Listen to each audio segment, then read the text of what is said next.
तो hello guys, फिर से हमारे ऑफिशियल चैनल में आपका स्वागत है। फिर से आज मैं एक कहानी लेकर आया हूँ, जो कि कहानी का टाइटल है कवि और राजा के महल की कहानी। तो चलिए इस कहानी के बारे में जानने की कोशिश करते हैं। एक समय की बात है। पाल्पा देश में एक कवि रहता था। वो अपने देश के राजा से मिलकर उनको कविता सुनाना चाहता था, ताकि राजा उसकी कविता से खुश हो जाए और उसे कोई इनाम दे दे। इसके लिए वह कभी हर दिन महल जाता, लेकिन सैनिक उसे महल के अंदर जाने से रोक देते थे। सैनिक कहते थे जब राजा उन्हें खुद से बुलाएगा तभी वह महल के अंदर आ जा सकता है। रोज सिपाहियों से यही बात सुनकर वह वापस अपने घर चला जाता था। एक दिन जब वह वापस अपने घर पहुंचा तो थोड़ी देर बाद उसकी पत्नी उससे कहती है कि देखना, शायद घर के दरवाजे पर कोई आया हुआ है। कवि ने जब दरवाज़ा खोला तो उसने देखा कि एक आदमी उसके घर के बाहर खड़ा था। उस आदमी ने कवि कवि से एक पत्ते के बारे में पूछा और कहा कि उससे वहाँ जाना है। कवि ने जब पता देखा तो उस आदमी से कहा कि आपको जिस नगर में जाना है वहाँ यहाँ से बहुत दूर है। वह यहाँ से बहुत दूर है। आप बहुत दूर से आए हैं और अभी शाम भी हो गई है। आप उस पते पर समय रहते नहीं पहुँच सकते। बेहतर होगा कि आप आज की रात हमारे ही घर में रुक जाएं। आदमी ने जब आदमी ने जब मैं कहा कि मेरे रुकने को आपको समस्या हो सकती है, इसलिए मैं अपने लिए कोई दूसरा स्थान ढूंढ लूँगा। मगर कवि के बार बार कहने पर वह आदमी कवि के घर में ही रुक गया। कवि के इस व्यवहार से उसकी पत्नी चिंता में पड़ जाती है। उसने कवि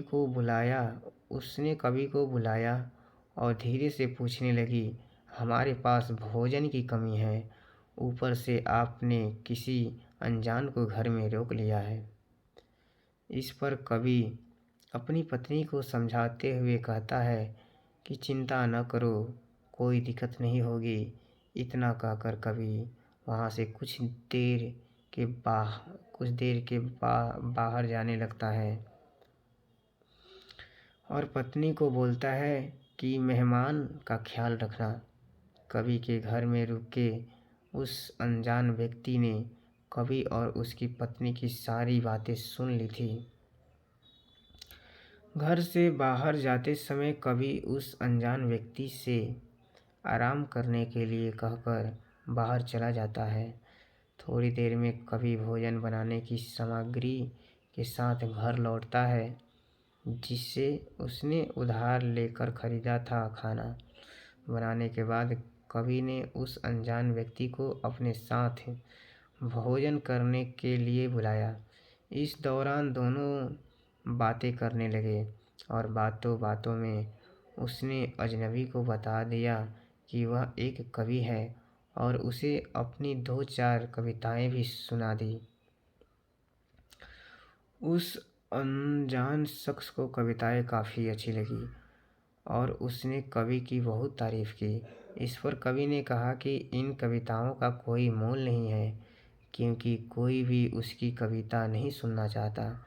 फिर कवि ने उसे राजा और उसके सैनिक वाली बात भी बताई। इस पर उस अनजान आदमी ने कहा कि इसी तरह आपको हर रोज़ राजा के महल जाने की कोशिश जारी रखनी चाहिए। सुबह होते ही बिना कवि को बताए वह अनजान आदमी अपने पत्ते पर निकल गया। उसी दिन कवि के पास राजा के सैनिक आए और उसे अपने साथ महल चलने के लिए कहने लगे। कवि सैनिकों के साथ राजा के महल गया और राजा को अपनी कविताएं सुनाई। इसके बाद राजा ने खुश होकर कवि को अपने महल में रख लिया और उसे ढेर सारा इनाम भी दिया।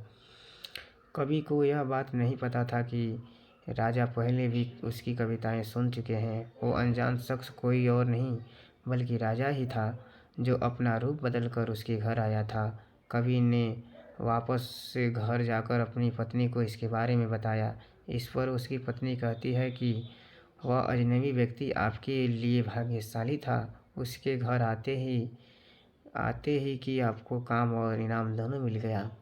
इसके बाद से कवि का जीवन बदल गया। वह बहुत ही खुशहाल में अपना जीवन जीने लगा। कहानी से सीख, जिस तरह कवि ने अपने अच्छे व्यवहार से अपने बुरे दिनों को खुशहाली में बदला, उसी तरह हम भी अपने नेक व्यवहार के जरिए अपनी परेशानियों को कम कर सकते हैं।